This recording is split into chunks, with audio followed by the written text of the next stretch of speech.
Hello everyone, स्वागत है आपका रेप्लिका वर्ल्ड में। आज हम बात करेंगे DSSB TGT नेचुरल साइंस के बारे में। तो चलिए शुरू करते हैं। जैसे कि हम लोग जानते हैं कि वैकेंसी आने वाली है DSSB की, तो उसमें TGT की बहुत सारी वैकेंसी आने वाली है। यहाँ पे आज हम बात करेंगे TGT नेचुरल साइंस के बारे में।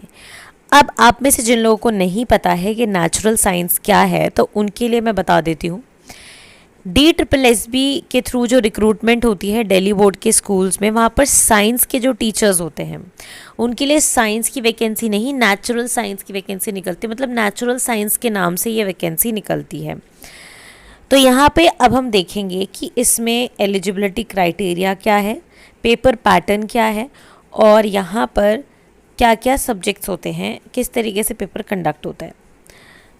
सबसे पहले अगर हम बात करें एलिजिबिलिटी की, तो एलिजिबिलिटी जो है यानी एजुकेशनल क्वालिफ़िकेशन की अगर हम बात करें तो TGT नेचुरल साइंस के लिए अप्लाई करने के लिए we should be a graduate. हमारे पास ग्रेजुएशन की डिग्री होनी चाहिए और इसमें भी ये डिग्री कंप्लीट होनी चाहिए। ऐसा नहीं है कि आप अपियरिंग हैं, अपियरिंग में नहीं चलेगा। लास्ट ईयर वाले लोग इसमें अप्लाई नहीं कर सकते, लास्ट ईयर में हैं जो अपने ग्रेजुएशन के। आपकी ग्रेजुएशन कंप्लीट होनी चाहिए। इसके बाद बीएड होना चाहिए, कंपलसरी है, बीएड कंप्लीट होना चाहिए। अपियरिंग में जो है बीएड में वो इसको नहीं फिल कर सकते। इसके बाद है सीटेट पेपर 2 क्वालिफाई होना चाहिए, मैंडेटरी है ये भी, सीटेट पेपर 2 क्वालिफाई होना चाहिए। इसके बाद अगर हम सब्जेक्ट कॉम्बिनेशंस की बात करें तो सब्जेक्ट कॉम्बिनेशन में फिज़िक्स, केमिस्ट्री, बायोलॉजी, बॉटनी और जूलॉजी, इन चारों में से कोई एक सब्जेक्ट कम से कम आपने अपने ग्रेजुएशन में 2 साल पढ़ा हो तो आप इस एग्ज़ाम को देने के लिए एलिजिबल हैं। मतलब या तो फिज़िक्स, या तो केमिस्ट्री, या बायोलॉजी, या बॉटनी, या जूलॉजी, इनमें से कोई एक सब्जेक्ट भी अगर आपने अपने ग्रेजुएशन में 2 साल पढ़ा है तो आप एलिजिबल हैं। मतलब यहाँ पे सब्जेक्ट कॉम्बिनेशन जो है इतना ज़्यादा रिजिड नहीं है जैसे और में होता है, जैसे KVS में है कि डिग्री आपकी जो है उसमें बॉटनी जूलॉजी ज़रूर आपने पढ़ी हो TGT के लिए, और ऐसे ही PGT के लिए MSc किसी में भी हो, बायोटेक में हो, माइक्रो में हो, किसी में भी हो, बट बॉटनी जूलॉजी मैंडेटरी है BSc में पढ़ना। वहाँ पे ऐसा था, बट यहाँ पे ऐसा नहीं है। यहाँ पे इनमें से कोई एक सब्जेक्ट भी अगर आपके पास 2 साल रहा है ग्रेजुएशन में देन इट्स ओके। इसके बाद मिनिमम परसेंटेज कितनी होनी चाहिए ग्रेजुएशन में? कम से कम 45% होनी चाहिए। जो कंसर्न सब्जेक्ट है जैसे बॉटनी, जूलॉजी या जो ये वाले सब्जेक्ट है, इनमें भी एटलीस्ट 45% होनी चाहिए, कम नहीं होनी चाहिए। एज लिमिट की बात करें तो अभी तक यानी पिछले साल तक तो 32 ईयर्स था। अभी तक नया क्या होगा इसके बारे में कुछ कहा नहीं जा सकता, क्योंकि बहुत सारे लोग ऐसा बोल रहे थे कि अब एज को 30 ईयर्स कर दिया गया है।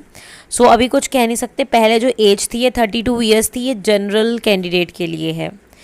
जिन लोगों को एज रिलैक्सेशन मिलेगा उनकी बात अलग होगी। जैसे जो OBC कैंडिडेट्स होंगे उनको 3 साल का एज रिलैक्सेशन मिलेगा। SC ST वाले जो होंगे उनको 5 साल का मिलेगा, या इसमें अगर कोई चेंज होता है रिजर्वेशन में तो वो नोटिफिकेशन में बता दिया जाएगा।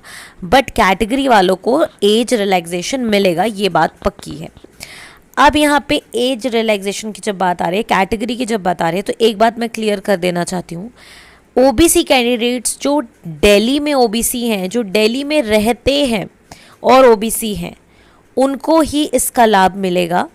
बाकी जो OBC कैंडिडेट्स हैं वो एज जनरल ही वहाँ पर अप्लाई कर सकते हैं अगर वो दिल्ली के रेजिडेंट नहीं है तो।